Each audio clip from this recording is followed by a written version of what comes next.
And I just pulled the curtain back and just looked at my surgeon, and he went, "I'm sorry, it's bad news." She sat with me and she held my hand and I cried, and it's all this information coming at you. Just get my boobs off, and we'll deal with the rest later.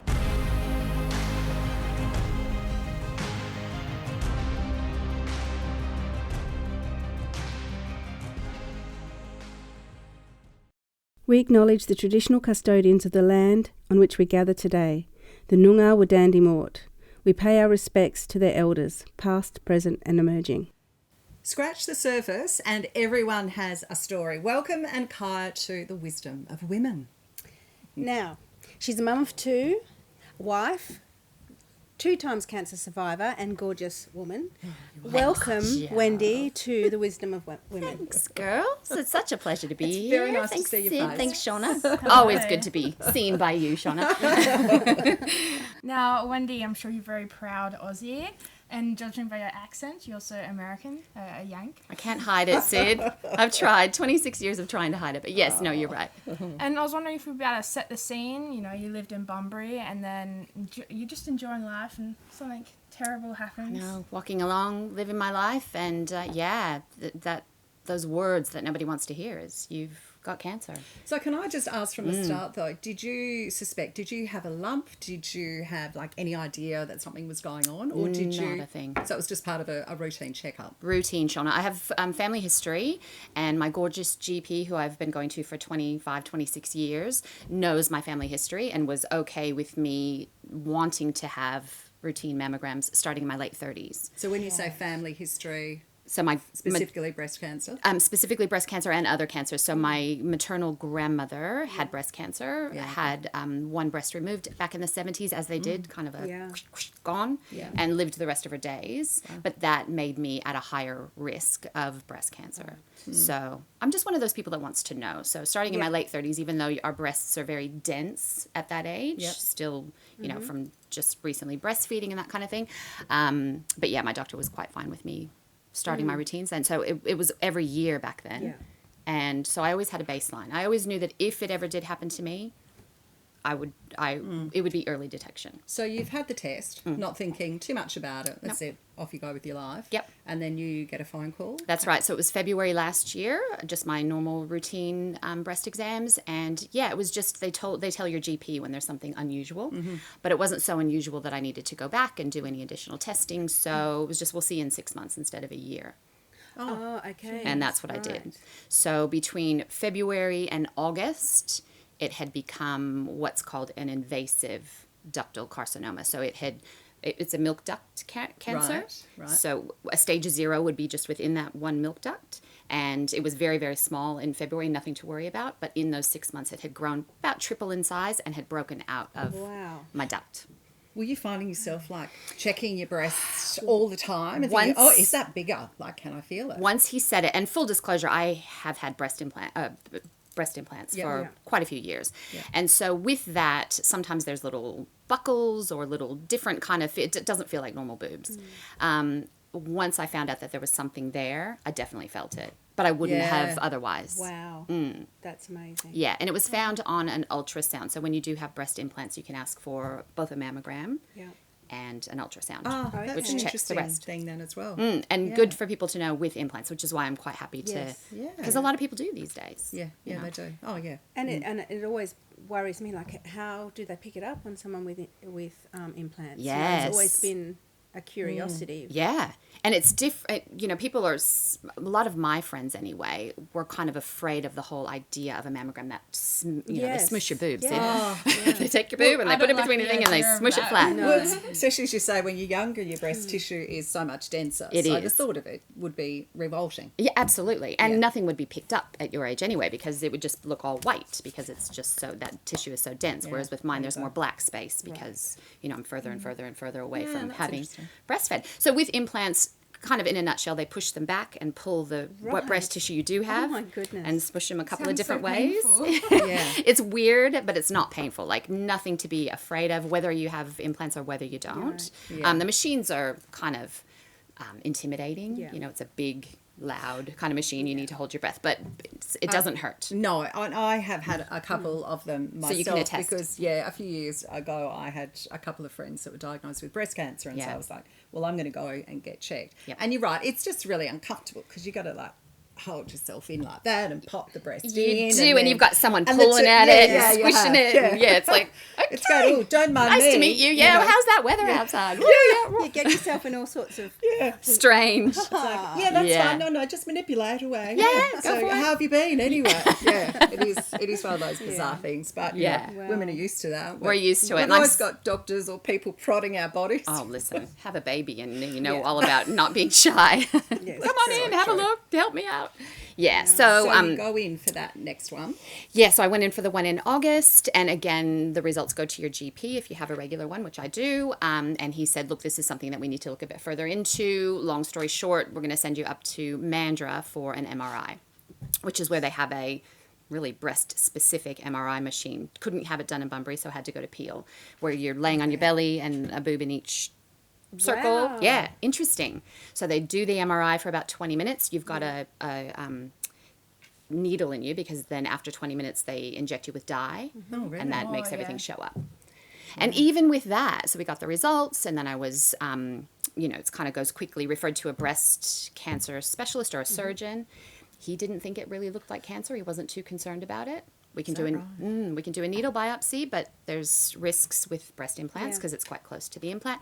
Or we can do a lumpectomy, where you go in under general anesthetic and have it cut out. And I wanted to do that anyway. I thought, whatever it is, if it's just he was making me feel, get it out. Yeah. Let's just get it out and have a look at it. Because if it was something sinister, I was going to have a surgery anyway, right? So let's just take it out.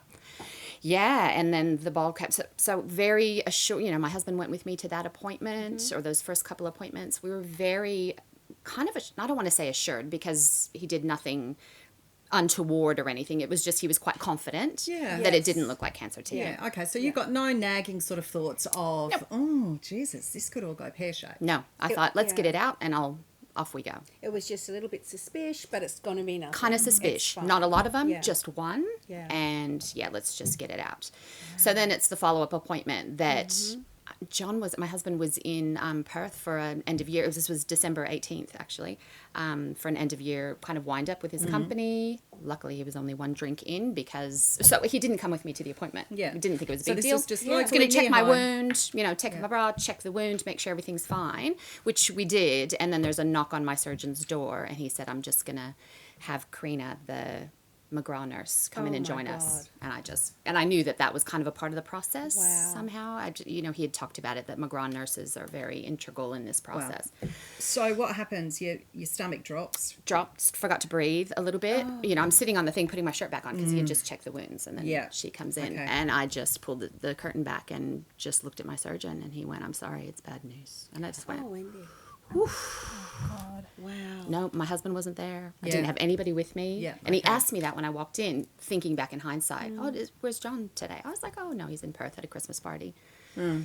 So it's that whole, thank God for the McGraw nurses, and they are amazing right through the process. But she sat with me, and she held my hand, and I cried, and it's all this information coming at you. So here's a drawing of your breast, and this is where it is, and da-da-da-da-da, and this is the stage, and this is the grade, and these are your choices, and Meanwhile, I'm sure your brain is just swirling, and you're probably not taking a lot of it in. Right. And crying and thinking of my sister who passed away of cancer many, many years ago. A different cancer, but, it's all of this. So I had one sibling, and now I'm one, and I have a mum and a dad. My dad had passed away, but I have a mum who has two children who have now both had cancer, and one of them has passed away. How am I going to tell my mum? Right? Wow, there's so much there. It's layers, So then the ball's rolling, So at some point, you're saying to the nurse, I need to go and call my husband. Yes. So what they want to do is whisk you straight off to the hospital to the cancer day? That day. She wanted me to come to follow her up there, and I said, I just need to call my husband. I need to go home, and I'm going to have something to eat. Just let me process this for a second, and I'll meet you up there in an hour. Yeah. Wow. It's quick, but it's good though, Joe. I mean, it's because I sat at home eating and just alone. So I had talked to John, and he's like, I'm getting in the car, I'm on my way. Can I just ask? Yeah. What was it like? What's going through your mind as you're pressing the button to call John to say, I have breast cancer? Yeah. you need to get here? Is this How did John react? very surprised, but just I'm going to get home. We didn't really talk for a whole long time on the phone. I said I need to go up to the hospital, to the oncology place, and I'm like, how is this my life? Yes. How are these words coming out of me? This wasn't supposed to be me. Listen, I live my life to do everything to prevent disease. Yeah. Extreme. My friends would say extreme. I eat very, very clean. I exercise every day. I don't drink alcohol. Haven't for about 5 years. And you're very positive. Everything about you is positive smoke. geared. Breastfed 2 children, which they say helps you along the way. So anyway, I go up to the hospital and I'm thinking these things when I sit with beautiful Karina, and I said, you know, I do all these things and I don't want to sit here and say, why me? Because you don't know what you're going to say. But how did this, what could I have done? How could I have, she goes, she put her hand on my leg and she goes, sweetie, you got cancer because you're a girl. That's why you got this cancer. Wow. So that kind of eased my mind, because I'm thinking, what have I done? You know, I have an IUD. Does it have to do with that? Or, you know, did something, you know, So something in my past? Or by that stage, it's really just the percentage of chances of you're a number. Totally. She said, you're one of 57 today that are going to be finding out that they have cancer. 57. 57. So 20,000 a year. And you're now one of In those. Australia? Only in Australia, Yeah. 57 a day in Australia.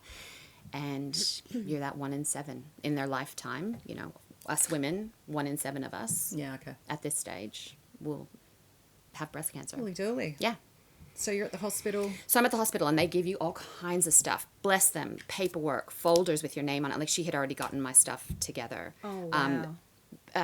Like pillows that you put over your arm for after, if you choose to have a mastectomy, because then it's the choices that you have to deal with too.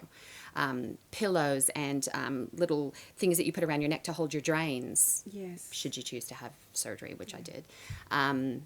Just paperwork and information and phone numbers. And it's getting close to Christmas and she's talking to me about, you know, I'm not going to be here, but the other nurses will be here. They come to you every day after surgery. So this is less than 24 hours from being This told. is an hour. You, An 2 hour. yes, you Wow. are up at the hospital Yes. and you are being given all the information. Yes. Was the expectation then, Wendy, what are you choosing to do? Interesting. No.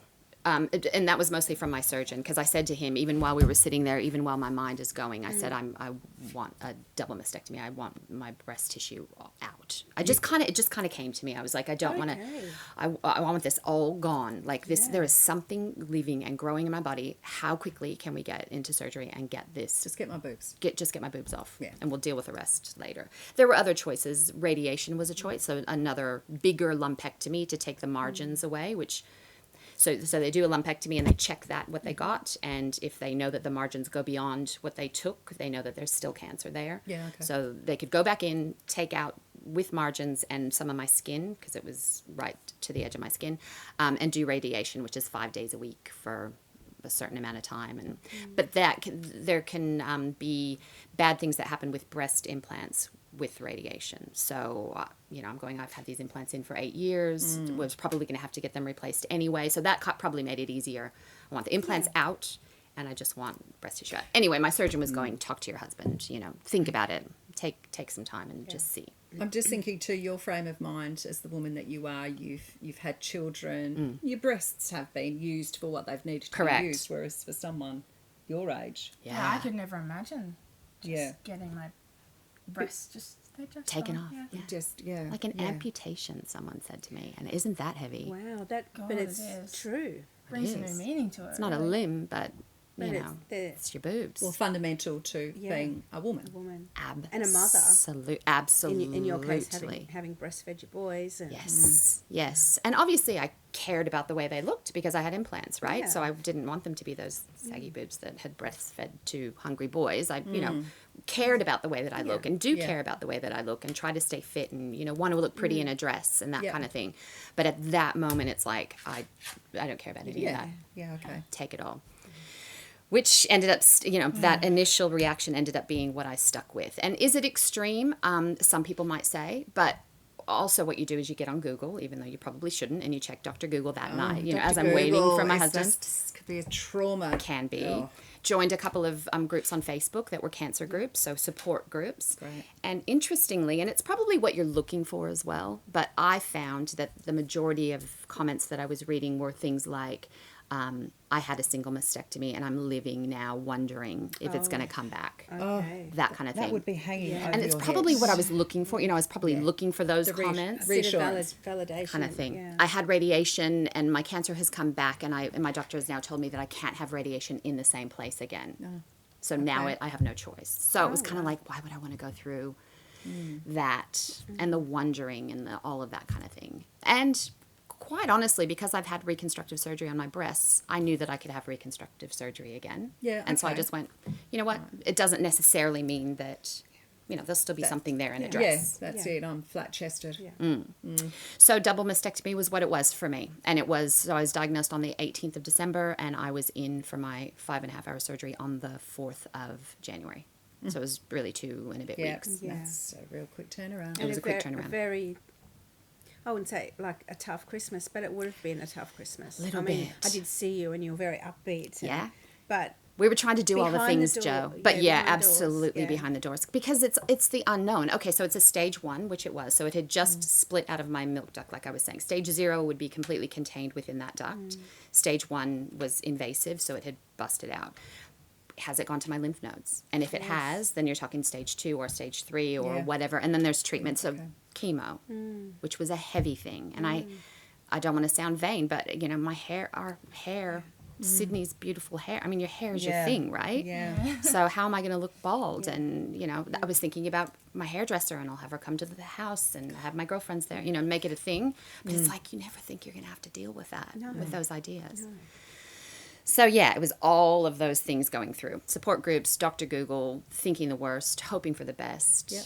Yeah. Yeah. And that was it. And kind of the why me. But Yes. kind of also, I'm glad it's not someone else that I know, or my family, or my children, God forbid. So that in itself must be a process at time of going through those stages. Totally. Yeah. Totally. Yeah, But okay. quickly, because it was, it was a quick decision. So you go in, you come out of the operation. Yep. You wake up, Yes. chest is swathed. Are you in pain? Do you like what's going on? Yeah, I was incredibly calm going into surgery. I think I just surrendered to the whole process and just went, I'm cool, I'm good. One of our dear friends, Sonia, came to me, and she works in the hospital, and brought me this little cross. And it was just, I felt like I was surrounded with love, and I knew that it was going to be as good as it could be. We're very lucky to live where we live. So woke up out of surgery, really, not in pain. I have no feeling anymore in my boobs. I was able to keep my nipples, which was a surprise. And it was kind of touch and go. They, their blood supply comes through your breast tissue and through your, so that's where your blood supply and all your... So potentially for some women, they may lose their nipples because the blood Very supply. big risk. Right, Yeah. okay. So your blood supply now has to be all around your skin. And is that enough to keep those nipples alive? And that's Yeah. a big risk. And it's something that they talk to you about. And it was a little bit touch and go. They go a bit of a funny color and scabby and that kind of thing. But mine lived. So no sensation. That probably won't ever come back, which I'm okay with. And maybe I'll get breast sensation back one day. Maybe not. And so literally then you've got the drains that are attached to the wound site itself. So inside, and I also had so you can see that I don't look like I've had a mastectomy because I have No, you don't. expanders in there. So they put it's a deflated, thick-walled breast implant, like a balloon kind of thing with a magnetic port on it. So right above my nipple, there's magnets inside. They give you a card really? to go through the airport. Oh, you're kidding So me. in case we went to a concert and they came at me with the wand, and it was a young kid, and I said, Sean, oh my God, I forgot to bring that card, and how am I going to explain this? Just happen to have these magnets. You can just see this kid. Anyway, he just did my arms and legs. Thank God we didn't have to deal with that. So a magnetic port, which from the outside they can expand them. So they put the outside thing magnet to magnet, and then they know where to put the needle in, and then it gets inflated, and it's saline. Hey, Technology is amazing, isn't it? It's crazy. That? Yeah. that is, I never thought you'd tell me you had magnets in there. Yeah, magnets amazing. and saline and some really squishy, funny feeling little Wow. things that are inside of me, which I'm very keen to get out. So there's no more pain. Recovery was quick. Wow. So the next phase is happening on the 2nd of May, and in again, there's just scars under my boobs, like smiles. Yep. Into that same scar, out with the expanders, in with an implant, which we've decided. Yeah. Yeah, Okay. the Yeah. size that we've decided, which is going to be small. Wow. Yeah. Wow. So you'll be dropping a couple of cup sizes I'm after all dropping a that, couple Wendy? of cup sizes. Yeah, you kind of what's important. One of Yeah, the exactly. I mean, I Sorry, feel like it looks amazing. Yeah. it's a little, sort of like a gorgeous small still. C. Yeah, but 240 it's nice. mils are in there Yeah. right Oh, now. I love this. Thank Looking you. You're good. gorgeous. Thanks. Wow. Gorgeous. Okay. Thanks, girl. Now, and you were quite open with the whole process on Facebook. You posted photos to say, "Hey, here it is." Yeah, I know. You've been so open. Yes, and that was a choice that I had to make, and I talked to my husband about that. Being from America, like Sid so sweetly pointed out, half of my friends on social media, I'm a Facebook person, I know you're probably not, it's more our generation now, I think, but half of my friends are overseas and in America. So I rallied my dear close friendship groups, my family, and told them all personally. Yep. And then I thought, I'm just going to put it out to the masses. And God, I'm glad I did. Yeah. The number of people that have been checked, Yeah. two friends of mine, two Yes. of whom have been diagnosed since Oh my God. me Yes. Really? because of getting that check. I mean, maybe they would have anyway, maybe they wouldn't Yeah. have, who knows. Wow. Yeah, so I'm so glad. I had a DM yesterday on Instagram from a girl in Sydney who had been diagnosed yesterday. So Wednesday she was diagnosed. She reached out to me yesterday and said, I've just been diagnosed and I just wondered if I could, I'm so weird. I know I'm a stranger. I know this is strange, but what made you come to the decision of mastectomy? Because I have all these choices in front of me. I thought, good on you for reaching out.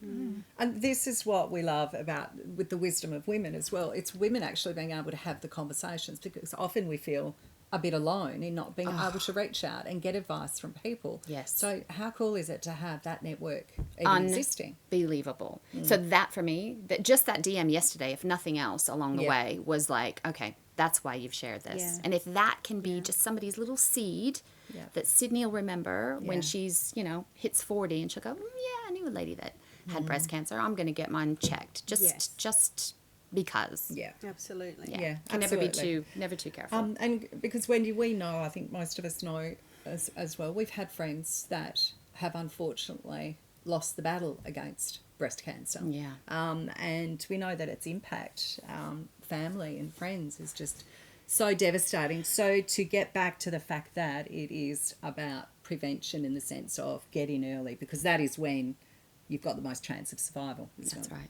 That's absolutely correct. But even some of them, and this is what I live with. Let's be real. So is the cancer out of my body? Yeah, it is. And I'm very, very lucky, and I'm going to have reconstruction and my boobs are coming back. But how many people do we know who went into remission, which is what I'm in? Yes. So I'm not out of the woods until we get to the 5-year point. So how many people do we know that have Got to that 5 let's have a years. champagne because you're cancer free, and then it comes back. Yeah. And it comes Yeah. back Okay. aggressive. And so it's trying to live positively and feel grateful, but also knowing, So you're cancer free. Yep. But you're on alert now. Absolutely. For forever. Totally. Yeah. So And I what- will keep, Yeah. And your kids, how did they cope? I mean, Yeah. John and your kids. Yeah. It And was your mum. heavy. I mean, how My mom being so far away, I think it's very easy for her to put on a brave face and, you'll be fine and it'll be great and, all those positive things. But I'm sure in her quiet spaces, it was really, really super hard. My boys, it was difficult. They're both tradies. So it was, on that day, one came home from work before the other one, then the other one came home from work. And it's just breaking that news because they knew that I had a lumpectomy, but it's nothing, you know how you are as a mom. It's nothing. It's Oh, it's fine. all good. Yeah. The surgeon thinks it's Yeah. great. I'm just going to go in for a little day surgery. I'll see you tonight. Everything's fine. And so they ride that wave with you. They take on the positivity that you feed out. So for them to hear that it was actually cancer just Blown away. floored them. Yeah. So they took off work the following day and we all just kind of rallied around and talked positivity and early detection and that kind of thing.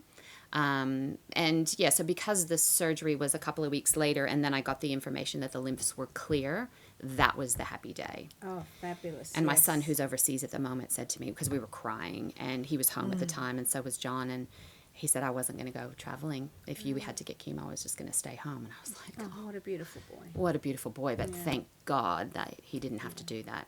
You And this don't is- wish that on your kids. The impact just goes way beyond just the person affected, just Absolutely. beyond mum. You know. Absolutely. That strength, we're the sun that our families revolve around, aren't we? I mean, we are the orbit that keeps everything moving, and the idea that that's going to have to stop. Yeah. And they all knew. A friend of ours passed away about a week after my surgery, and my boys are friends with her boys, and it was just this cancer equals bad news. So that was a really tough funeral, obviously, a couple of weeks after, and not as dear a friend of mine as of your girls, but it's like, why did I get to I take responsibility for being proactive and early detection, but it's also this kind of guilty feeling of, shit, there's some, how can I stand here celebrating the fact that I'm free when we're just putting and a friend. We have spoken about that as Have well. you? It's survivor's guilt in that sense, isn't it? That's exactly it, Shauna. Yeah. Nail on the head. Yeah. It is. But you can't live that way. So No, you you feel can't. it and you go through it, or I do anyway. I let myself feel it, cry about it, Be grateful. and then be grateful. Wow. You're certainly Yeah. grateful. I mean, how difficult is that? You're dealing with the cancer, getting past the cancer, having survivor's guilt, and mourning a friend. Yeah. All within the same time is incredibly hard. And also for people who love you, who are around you, going through that with you, and also themselves dealing with it and crying with, at home going, oh my God, Wendy's got cancer. How am I going to? Yes. What if it's bad? Okay, it's not bad. Yes. She's so strong, convincing themselves. Because you're right, Yeah. Joe. You get it and you have it and you know that you're healthy and you can get through it. And, for me, I feel like it was much easier than for certainly for my family and then my wider friendship group to be like, should we check in on her every day? And I'm just like, I got stupid COVID 4 days after my surgery Oh, too. you're So it was kidding kind me. of that on top of everything else. It was just like, But, it's kind of, that you can handle it. I knew that I could get through it as soon as it happened. And it's just trying to assure everyone else. And I think that's another reason why I put it out on Facebook to go, I'm fine. And if you see me at the shops, please say hello. Please don't be that person that ducks in the other aisle and doesn't know what to say. And because that would be me. Yeah. With our friends. It is difficult sometimes to know what to say faced with that kind of Exactly, situation. especially if you're not close friends. You'd think, oh shit. Yeah. What do you say? What do you say? What am I going to say? I'm so sorry. Yeah. Gosh, I hope you feel better soon. Kind of thing. What do you say? What do you say? And I get that. So I just wanted to kind of ease that as much as I could. And I have, you run into people in the grocery store. Oh my gosh, you look so great. Yeah, no, this is what I've done and this is where I'm at. And it's all good. Yeah, it is all good. It's all good. It's so great to hear. It is. See you sitting here. Yeah. Because the whole thing is, it's a thing that happens that is out of your control. Completely. And you're not responsible. There's nothing that you've done that's responsible. But unfortunately, the statistics have fallen on you. Right. So what are you going to do with that? Are you going to sit down and, oh, woe is me, and fall into a pile? Or are you going to go, you know what, I'm going to be okay. So let's just... What's the next step? I particularly loved before your surgery, Wendy, where you posted about how the girls are going to be coming out. Yeah. If you're going to be offended, bad luck that I'm getting them out. I've never been very shy about body sewing, because I love to jet ski. And a lot of those photos, you're in your bathers, and you know what? It is what it is. But I had beautiful boobs. Yeah. And I liked them a lot. I really hated did. you for it. Your breasts were perfect. Well, not when you take your bras off. But they looked pretty good in a bathing suit. And I just thought, we got to laugh about it. So we just jet skied as much as we could. All the things that I wasn't going to be able to do. Did Pilates as much as I could, went on walks, and just went, I am feeling healthy and well for these next 2 weeks. So let's make the most of it, and let's just look at these boobs. Beautiful. Yeah. Well, you know what, Wendy? You're beautiful both inside and outside. Thanks, Shauna. Always. Thank you. Always. We're going to get to look at new boobs. So New little boobs. New little boobs. Perkier little, strange little small boobs. We're still going to have something to go. Yeah. There'll still be something there. Yeah, but full props to the women who choose not to do that, Yeah. which one of my friends did. They're just, the nipples are gone, the breast tissue's gone, there are no expanders, and she's just, imagine how confronting that would be to wake up to. Yeah. Mine was confronting, but that would be, wow. Yeah. And yeah, I'm sure, as you say, you mentioned earlier, we're grateful because we have access to this kind of medical care, and we have access to making those decisions too. Right. About how far we want to go, what we want to do, how we want to process it. Right. Yeah. Right. We're very lucky. And that decision is personal, and it's what you feel comfortable with. Yeah.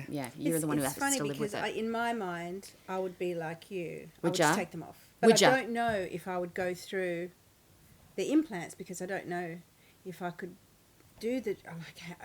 But then, if I was ever confronted with it, I would probably have a completely different reaction. Yeah, and So- that's really real, Yeah. Joe. and I mean, I've that only is thought about it because, shocking. you've gone through it. Yeah. So I think, oh, what would I do? She's so amazing that she just went right. Yeah, So it is important to talk about it and to think about it. totally. You're still never going to be ready for it. You're still God, no. never going to be ready for those words Yeah. because that is just a heavy, heavy thing. Yeah. But think, how much does this mean to me? How much a part of me are these? Maybe they're not, and that's fantastic. Me, call it what you will, but you want to put on a dress and feel like a girl, regardless of what it looks like underneath and all the scars and that kind of thing. And different things are important to different people, and I'm all for whatever. My girlfriend who has nothing at the moment, and I'm just like, girl power, go you. Yeah. Whatever suits you. Yeah. Amazing. So the big takeout from all of this is, though, that it's about early detection. Amen, Shauna. So we're talking about, ladies, get your annual breast exam in Yes. and examine yourself in the shower, whatever you might be doing. Yes. Get it all done. Yes. And what was that? Sid, were you doing a practice then? There's all kinds of stuff How it all online. If you works. don't know how to do it, yeah. where to touch and what to do, and Please seek help if you don't know what you're doing, but Absolutely. get in and get yourself checked out. And we know that women over 40 can get free mammograms every 2 years. It's every 2 years, isn't it? Yep. Yeah, Great. Okay. So get Take in there and advantage. make sure you're doing it, everyone. Wendy, thank you so very much for sharing your journey. Yes, thank you. Thank you for Wisdom having of your me. experience. Thank We you really, for- really appreciate it. Yes, I thank you so much, and it's been my pleasure. Thank you, girls.